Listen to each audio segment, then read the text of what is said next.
Terence Crawford tops Canelo Alvarez for historic undisputed crown. Las Vegas. They said he couldn't do it until he did it. Again. Terence Crawford proved that size didn't matter, putting together a masterclass to defeat Canelo Alvarez by unanimous decision and become the new undisputed super middleweight champion Saturday night at Allegiant Stadium.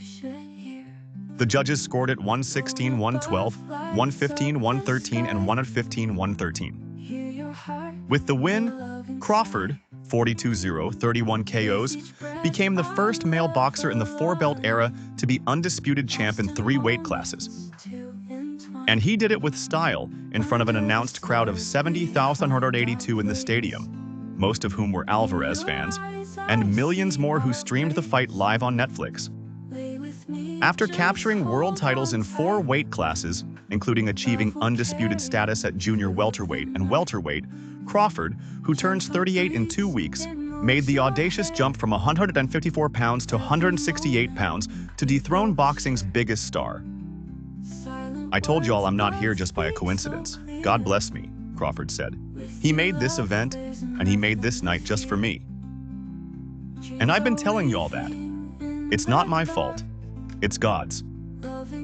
Despite the close scorecards, it felt as if Crawford won by a wider margin as he routinely stymied Alvarez, 63-3-2, 39 KOs, and left the Mexican star looking as lost as he did when he lost to Floyd Mayweather Jr. in 2013, when he couldn't impose his will on his allegedly smaller opponent.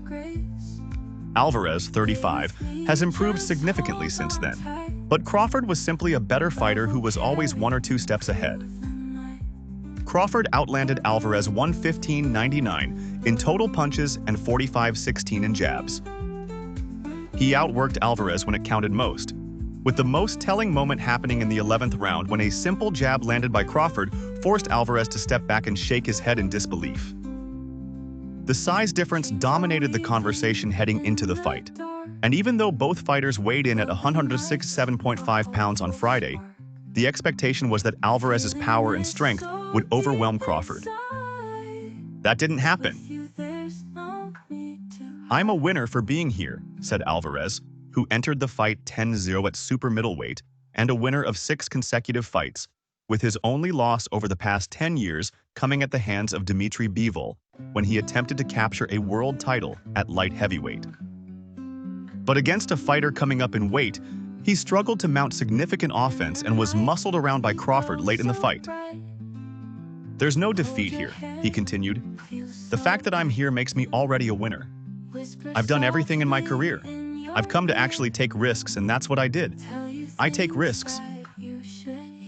But it was Crawford who took the biggest risk by climbing up to 168 pounds, when just about everyone, even his opponent, said it was too much to overcome. The performance was on par with Crawford's 2023 demolition of Errol Spence Jr. to become the undisputed welterweight champion. While not as violent, it was about as perfect as it could be against one of the best fighters of this era. Fighting out of Omaha, Nebraska, Crawford utilized movement early to keep Alvarez off balance, kept an active jab, and picked his spots with hard combinations throughout the 36-minute affair. Crawford was dialed in from the start as Alvarez sought to corner his opponent. But Crawford's movement prevented Alvarez from rumbling inside and landing his thudding power shots. Instead, he found himself on the receiving end of Crawford's combination punching.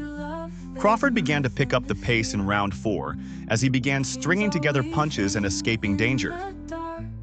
The fighting pride of Guadalajara, Mexico, Alvarez, did have success going to the body in hopes of slowing Crawford down.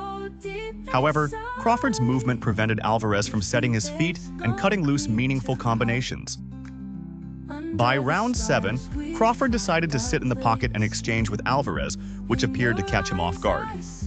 Alvarez began to visibly wear the frustration on his face when Crawford would bounce combinations off his head and slip away. Crawford didn't rest on a perceived lead and went to work in the championship rounds, soundly beating Alvarez to the punch. Many fans headed for the exits before the decision was announced.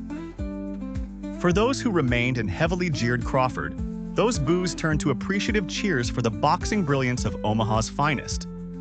There might not be much left for Crawford to do in his career, but he declined to commit to retirement. "I don't know," Crawford said when asked if this would be his last fight. "I have to sit down with my team and we're going to talk about it." If this is the last time Crawford steps into a boxing ring, a serious conversation must be had regarding his place among the greatest boxers of all time.